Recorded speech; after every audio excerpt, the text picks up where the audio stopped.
من الشيطان الرجيم بسم الله الرحمن الرحيم ألا إن أولياء الله لا خوف عليهم ولا هم يحزنون سن لو کہ جو اللہ کے اولیاء ہیں ان کے اوپر نہ کسی قسم کا خوف ہوگا نہ وہ غمگین ہوں گے۔ الذین آمنوا وکانوا یتقون، اولیاء اللہ وہ لوگ جو ایمان لائے اور جو تقوی اور پرہیزگاری اختیار کرتے رہے۔ لہم البشری فی الحیات الدنیا وفی الآخرہ، انہی کے لیے بشارتیں ہیں دنیا کی زندگی میں بھی اور آخرت میں بھی۔ لا تبدیل لکلمات اللہ، اللہ کی باتوں میں کوئی تبدیلی نہیں ہوگی۔ ذالک هو الفوز العظیم، یہی ہے جو بہت بڑی کامیابی ہے۔ میرے محترم بزرگ عزیز دوستو، اللہ تعالی اپنے خصوصی بندوں کے بارے میں ارشاد فرماتے ہیں کہ جو اللہ کے ولی ہوں گے ان کے اوپر نہ کسی قسم کا خوف ہوگا نہ وہ غمزدہ ہوں گے۔ یہاں یہ آیت بھی کئی مرتبہ سنے ہوں گے، اس کا تقریباً ترجمہ بھی لوگوں کو یاد رہتا ہے۔ تین چیزیں یہاں سمجھنے کی ہیں۔ ایک، اللہ کے اولیاء ان کے ساتھ کیسا معاملہ ہوگا۔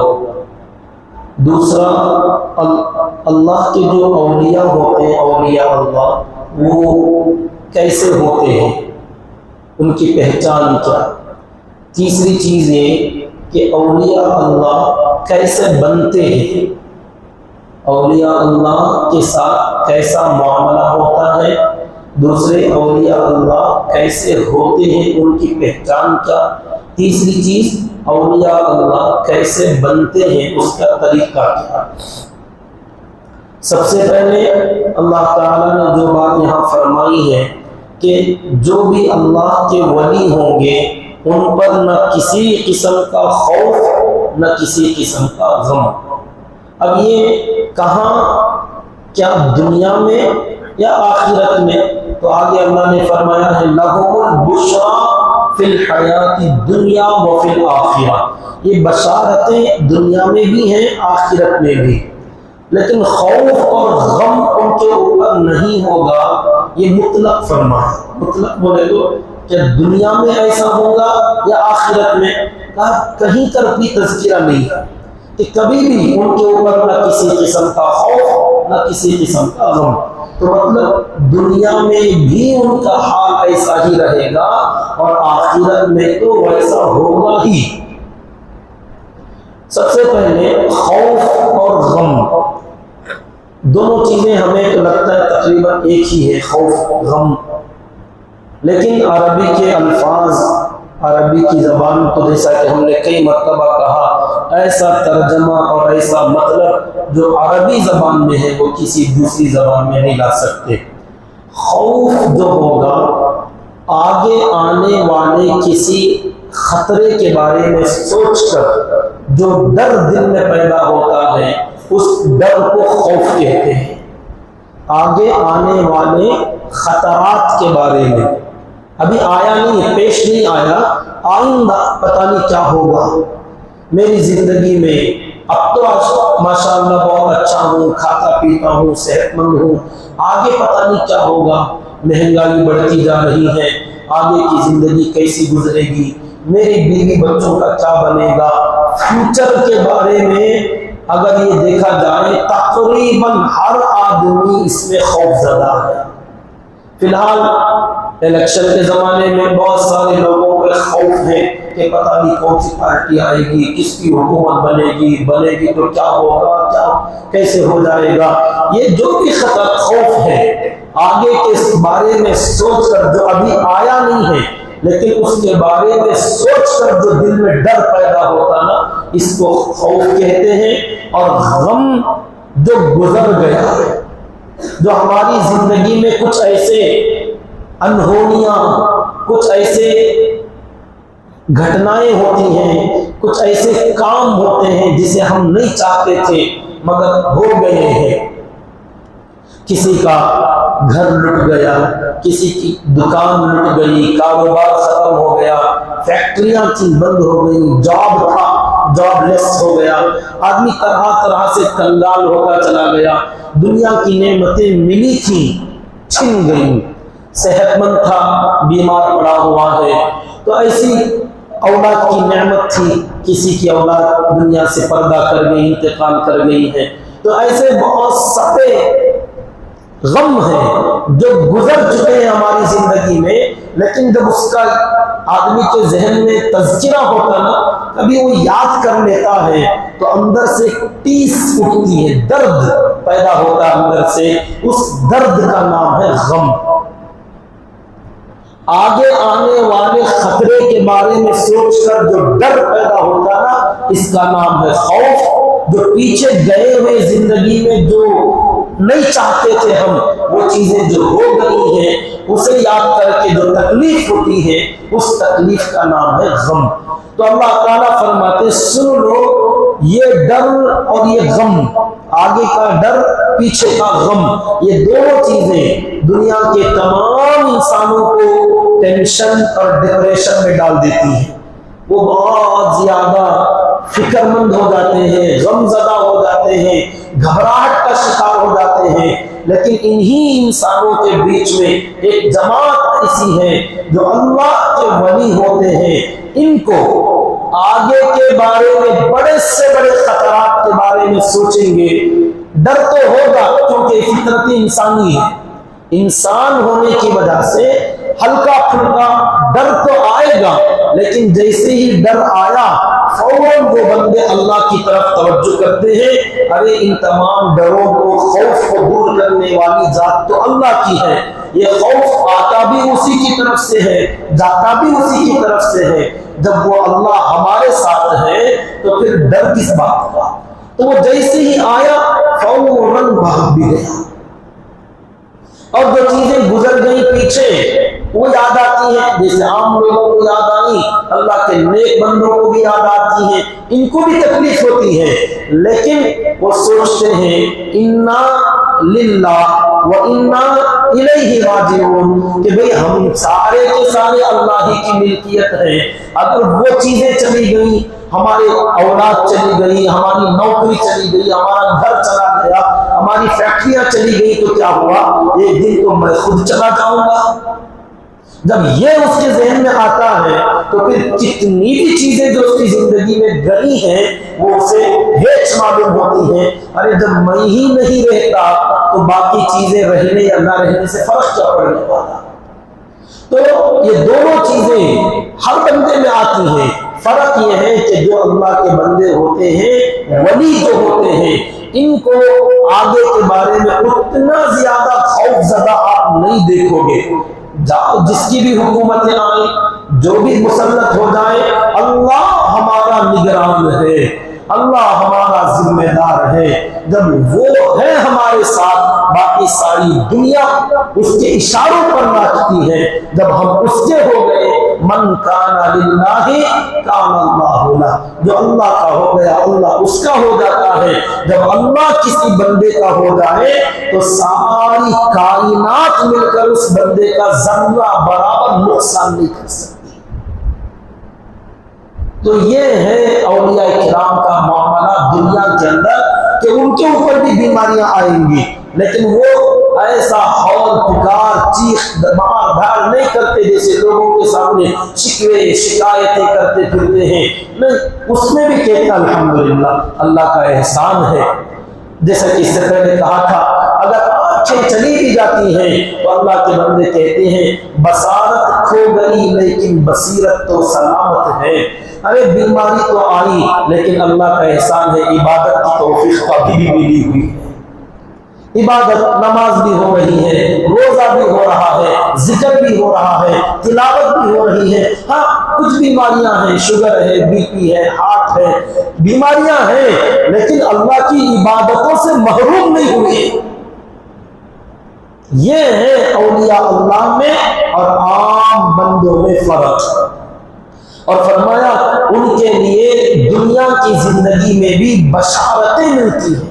لہم البشرا فی الحیات الدنیا و فی الآخرہ، بشرا بشارت، خوشخبریاں اللہ کے نیک بندوں کو دنیا میں بھی خوشخبری، آخرت کی خوشخبری تو سمجھ میں آتی ہے کہ اللہ جب مغفرت کا اعلان فرمائیں گے، جنت میں داخل فرمائیں گے، جنت کی نعمتیں سے مالا مال فرمائیں گے اور اللہ اپنا دیدار کرائیں گے، ایک سے ایک بڑی خوشخبریاں نعمتیں ہیں، دنیا میں بھی خوشخبریاں ہیں۔ کن کے لیے؟ اللہ کے ولیوں کے لیے۔ دنیا کی بشارتیں کیا ہیں؟ اللہ کے نبی صلی اللہ علیہ وسلم سے پوچھا گیا، صحابہ اکرام پڑھتے تھے، پوچھتے، معلوم کرتے کہ دنیا کی بشارتیں کیا ہوتی ہیں؟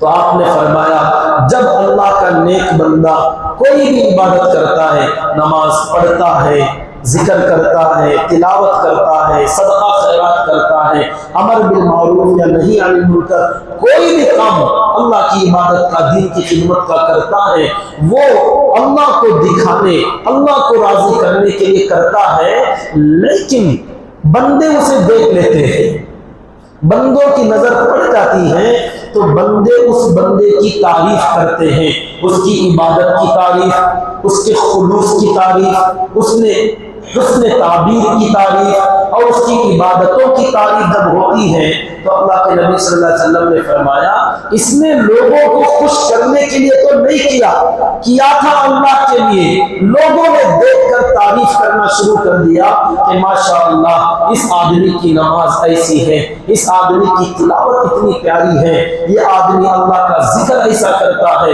یہ آدمی اللہ کے راستے میں پیسہ ایسا خرچ کرتا ہے۔